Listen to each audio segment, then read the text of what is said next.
my my bundle, the even numbered pages are not here.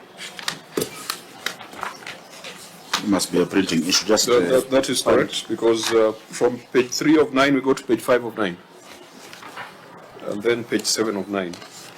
Apologies, that must be a printing error. We need to get this complete document, because this is extremely useful for our work. Yes. Why should the Treasury be talking of developing another system when the Ministry of ICT already has a system that is supporting the biggest county in the country? And it's not for you to answer, as you had said at the beginning, but we really want to understand what the Ministry of ICT is offering Nairobi to guide us, whether this then ought to be the solution that could be standardized and rolled out to the other county governments. In fact, Governor, for the few pages that are here are worrying me even more. You have been very categorical that Nairobi Pay is owned by the Nairobi County government. If you go to page 3 of that agreement, page 3 of 9, there is Article 1.3, which says headed purpose. And it starts by saying the Nairobi Pay system is owned by the national government of Kenya.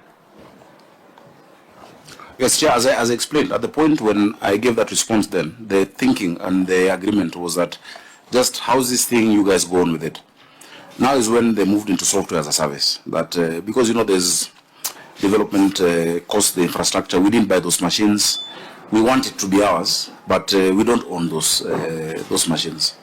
And so we said, okay, continue offering it as a service, as we then now install our own. We have a running contract of development with Technobrain. Eventually, it will all migrate into Technobrain, because even as you support a county with a service, it cannot be in perpetuity. But just give us clarity, Governor. The situation now is who owns Nairobi Pay? The situation now, as we speak, yes, is what is in this technical framework. Nairobi Pay system is owned by the national government. Not by the county of Nairobi? No. No. The thinking that time changed. What I want for Nairobi County is for us to fully,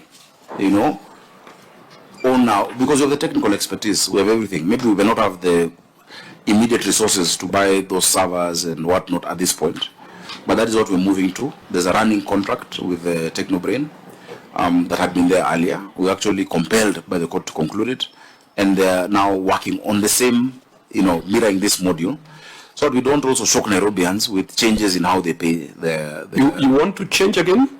No, we want to own our infrastructure. Why?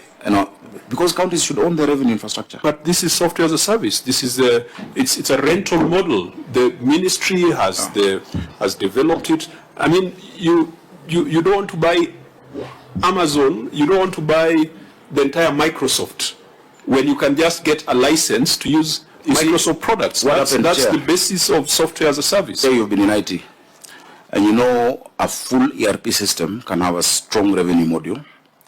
We found a running contract with Technobrain that if we cancel would cost Nairobians another 800 million shillings. What was the contract for? It was a full ERP system. When was it executed? When was it? 2020. 2020? Yes. Just 1 year before this framework agreement. Yeah. And Governor, you see, this is what brings confusion. Yeah. Because if you don't own the system, you are saying it is given to us for free. Your submission was that we don't pay anyone for anything. As of now, we don't. Is there a service fee on that USSD? There's a service fee on the USSD. I'm saying Nairobi County does not pay a commission for a different agency. Where does that service fee go to? The provider of the USSD service. Who is it? Tilly. Yeah, Tilly. Yeah, the provider of the SMS. You get OTP prompts. The provider gets that amount. So who's that person? Give them the details. Let them give the specific company. Chair, maybe if I differentiate between the system and USSD. USSD is hosted by what are called premium rate service providers, who are normally contracted by, who actually now get this from Safaricom and actually CA. So there's a premium rate service provider who hosts our USSD, which then we connect to the system. This is a separate issue from the system, the hosting of the USSD. So we pay Tilil Technologies, which is a company that has approvals from ICTA on hosting and CA on hosting. So those are the people who provide us USSD services. Now, the governor talks of a Technobrain contract, and I think that's important for us. It's very important disclosure. If something was executed with Technobrain in 2020, and then in 2021 there was this agreement with the national government, why would you still pursue the Technobrain arrangement? I mean, yesterday the president dropped the Adani deals. Adani deal have not gotten to the commitment stage. So and no payments have if been there made. was a commitment in 2020, why then was there this other commitment in 2021? Chair, leave alone that. There was even revenue share by NBK at the same time that have created liabilities to the city. It was that's why he became governor. It was so confused in Nairobi County. But despite that, you're saying you still have to answer to that. You still have to fulfill the Technobrain contract. We do. We'll have a serious liability not to. The negotiations now are looking at the specific modules. Some of them are fleet management for our garbage vehicles and for the general fleet of Nairobi. So what do we use? What do we use that Technobrain system for? It is being developed. It's still being developed. We've not finished paying for it.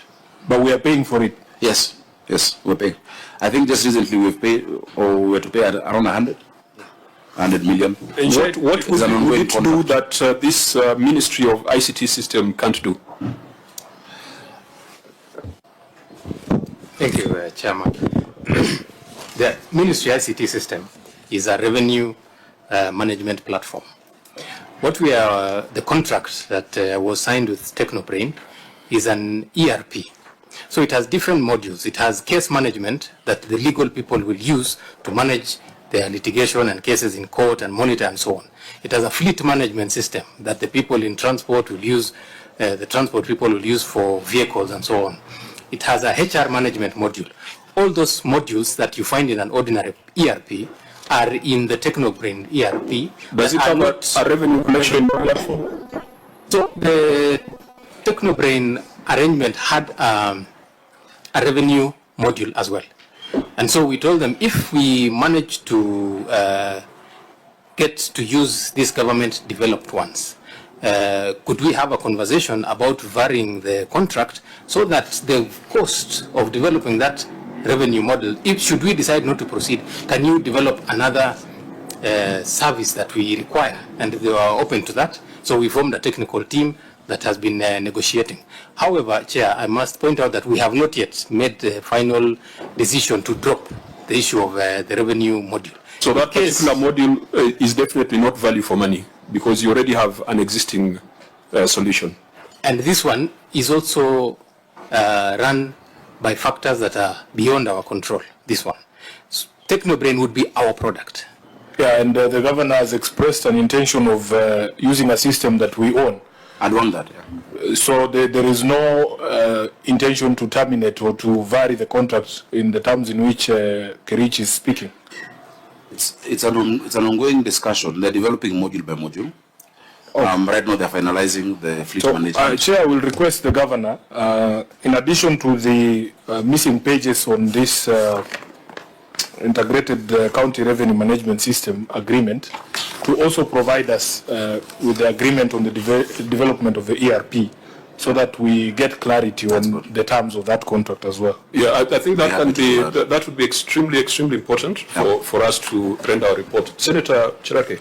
Governor, I can see hosting arrangements. You have said in your response that development, test, production, and disaster recovery are hosted by Ministry of Information and the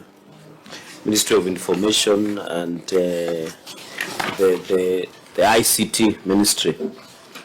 So, does it mean that when the revenue is collected from various streams, before they are swept into the CRF, who has a view? Is it you or the Ministry of Information and Technology? Because I can see in your response everything in terms of development, test, production, even disaster recovery, environment. Who has the view at the first instance? Is it you or the Ministry of ICT? And from how many streams are they sweeping, having in mind the receiver of revenue that there is a new act of Facility Improvements Act that was given, and I've seen you have been designated for 2 financial years in the appointment letter by CCM Kerich. Thank you, Chair.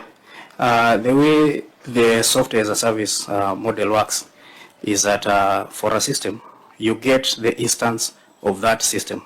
And that is why it is possible, the system being hosted in the same place, to even be given to 40 counties. But what the system does, it is revenue management.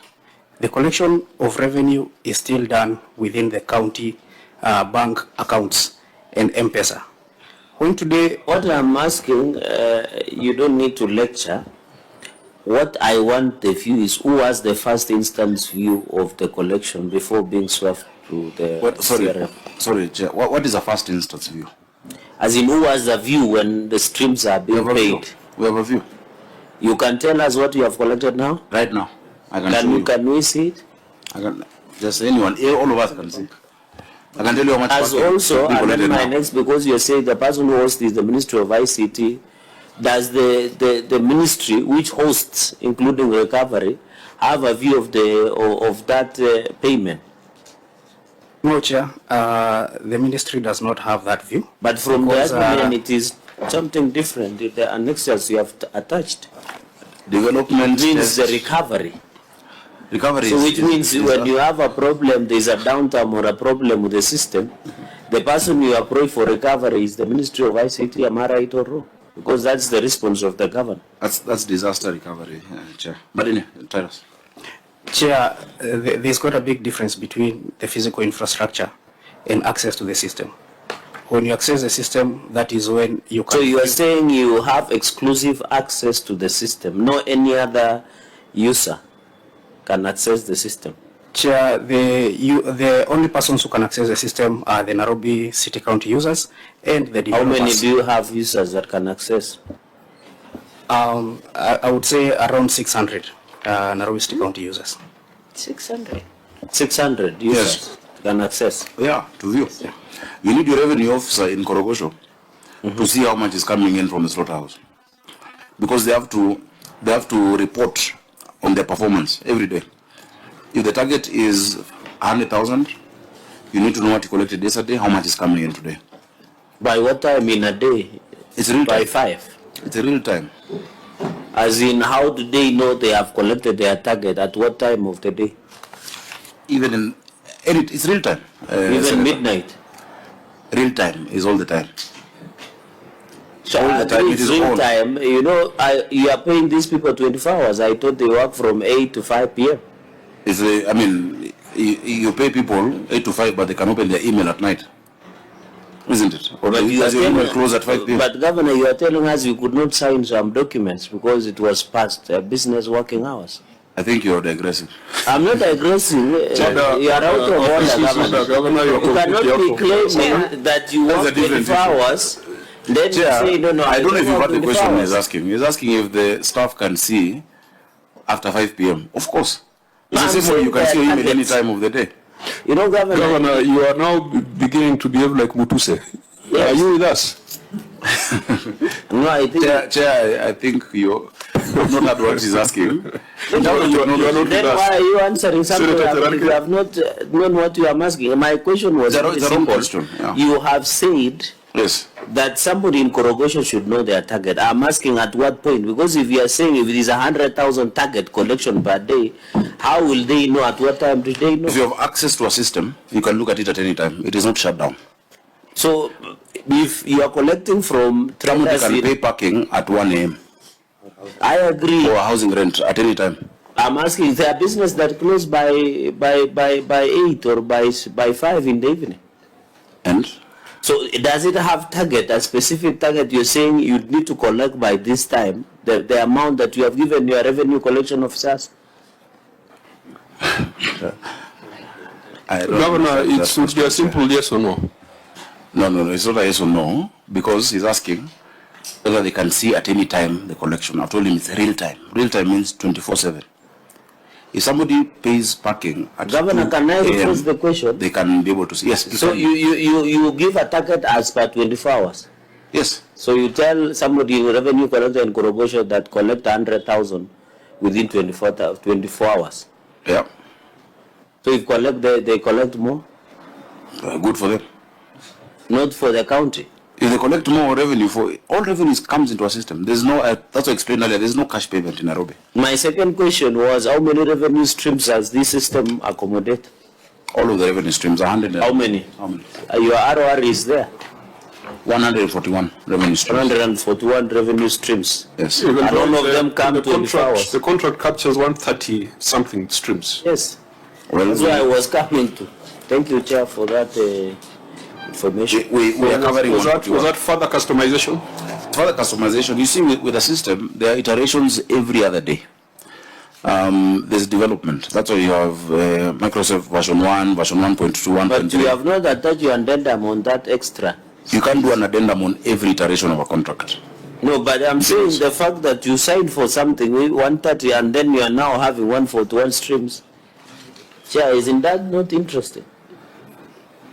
Yeah, because one of the reports then would be having the wrong number. Yeah, the wrong number. But since the Auditor General is going to do a System proper audit. system audit, I think it would be very important that we confirm that the streams, whether the 140 or 130, are automated and there's actual collection. They are not just automated in theory, but collection is being done through those automated streams. Chair, my last question. I have seen in Jumbo Pay and other Web Tribe and others, they charge agency fee as percentage. I asked Senator Sifuna was asking about service fee to the Ministry of ICT. Do they charge you any agency fee and on which percentage? Not currently. We are Not now, anything? Not currently. Not currently. Because you remember the philosophy then was for us to entirely own the system. As we speak, there's an intention from them for the continuous development to have a nominal fee attached to it. That negotiation is going on. The contract is with the Solicitor General. So they underwrote the system development costs. Yes, and the more or less. licensing costs. Yeah, and the licensing. And so now for software as a service, they intend to bring in now the percentage. You know, I personally, as someone with some knowledge in this domain, in my view, this is the right model. A software as a service approach, it's the right model. We are having chaos, each county wanting to develop its own system. And the average cost of development of these systems or acquisition is about 50 million. So 50 times 47, you've got 2 billion Kenya shillings that is being spent on acquisition of systems. ICT, the trend is towards ICT as a shared service. And so the Ministry of ICT could build this capability and rent it out to counties, software as a service model. This, in my view, would be the most efficient approach. Of course, as a county, you can acquire an ERP. I support that because county governments don't have a human resource management platform. Many county governments, the workflows are not automated. So if Technobrain was to provide an ERP, then I think that's fair enough, as long as they are not duplicating a service that can be provided at a lower cost by the national government. And I'll be very keen to study this model. And maybe we call the National Treasury, call KRA, and that team that was developing another system, and ask them, why can't we just use this that has already been developed by the Ministry of ICT and use it as the base and roll it out to counties? Yeah, I agree with you. First of all, you know, it's very difficult to argue with you on technology because you're distinguished in that field. The point is, the resistance by many counties is based on their functional, the constitutional functions. And, they feel, look, this is our function in the fourth schedule. It is chapter 12 in terms of what counties raise. No county, or rather other counties, do not want to yield that to the national government because we've had run-ins with the KRA trying to tax on-source revenue.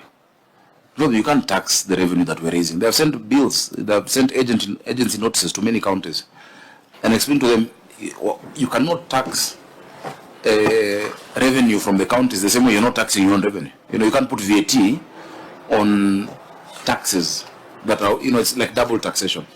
And so many counties feel like then if you yield this to the other level of government and not through a transfer in 187, then they will keep that money at source. Then number two, many counties already have contractual obligations that run into years, whether it is Jumbo Pay or whichever other provider. And so what happens to those running contractual? That's why it got into headwinds. But I agree with you. A standardized model and system looking at economies of scale would be good for counties. If counties can collectively do it together, the better. Then you leave the neatness of institutional, responsibilities. But the role of collecting the taxes that counties have been given remains with the counties. Definitely. That's why you have your officers, you've got your revenue board. Yeah. It does not take it away from you. Yeah. And after all, if MIS is a centralized system, I've not heard counties complain about it. IPPD is a centralized system. Life Forms was a national government system. The only place where governors draw the line is when it comes to revenue collection systems. Because we have seen cases, even in the past in Nairobi. One of the conversations, meeting I chaired, Senator Dulo was there, was with regards to the role of WebTribe and how opaque the operations were at some point in Nairobi City County. But if we built centralized competencies at a national government level, software as a service means whatever you're accessing cannot be accessed by Machakos, cannot be accessed by Kitui. Yes. In fact, you can have your own customizations as a county. It does not mean that Homa Bay will be seeing Nairobi Pay. They'll be seeing Homa Bay Pay. Yeah, so I think I would really want to drive conversation around this. And I hope that you are not planning to migrate from this, because I hear you say you want to have your system. But yeah, I see where you're going. This is the best framework for county governments. And I want to thank you in advance for you about to commend me for using this as a service. I thank you in advance because I have not insisted on our own. There are some things that, of course, as a county, we want to maintain control of. Initially when you got in, and you'd ask for something, and the person you ask has to get permission elsewhere and reports to somebody else. I said, I will not take that. I'm the governor of Nairobi. I'm the CEO. If I ask for a module to be created, you create it. Yeah, because I'm accountable to the people of Nairobi.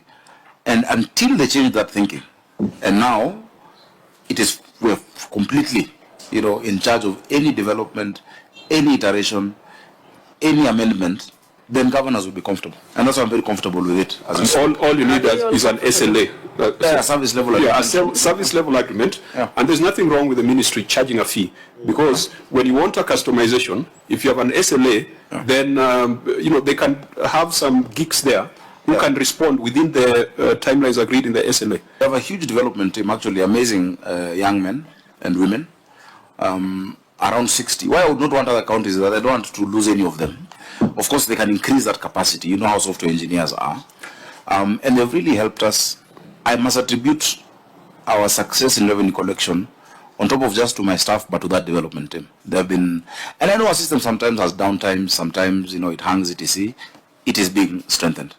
But I take your advice. Clark, let's schedule. We must call the Ministry of ICT to just get further information about this system. Senator Dulo, sorry, I've kept you on the line. I have a couple of questions to Governor Sakaja. Number one, how do you ensure that this system is safe so that there is no tampering as far as the running of the system is concerned? Number two, has this improved your revenue collection and also curb the issues of corruption in exchange for cash?